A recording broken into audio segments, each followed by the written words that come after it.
Le bras de fer se durcit entre les États-Unis et Moscou, malgré le veto russe contre le projet de résolution américaine visant à créer un mécanisme d'enquête indépendant sur le recours aux armes chimiques en Syrie. Les États-Unis et la France en tête, avec le soutien de la Grande-Bretagne, maintiennent leur détermination à riposter fermement à l'attaque imputée au régime de Bachar el-Assad.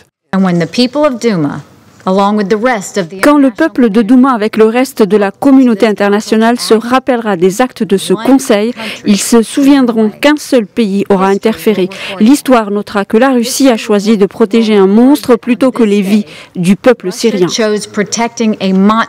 Le Conseil de sécurité de l'ONU, lui, a rejeté hier le projet de résolution russe visant à soutenir une enquête de l'OIAC, l'Organisation pour l'interdiction des armes chimiques à Douma. Le texte n'aura recueilli que 5 voix en sa faveur, 4 pays ont voté contre et 6 se sont abstenus.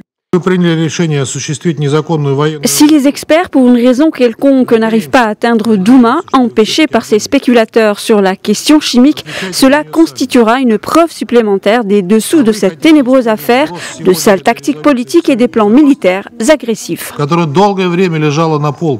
Basé à La Haye, l'OIAC a pour mission de confirmer ou d'infirmer l'usage d'armes chimiques. L'organisation a indiqué qu'elle allait envoyer sous peu des enquêteurs à Douma. Pour leur part, Damas et Moscou dénoncent une manipulation de l'opposition.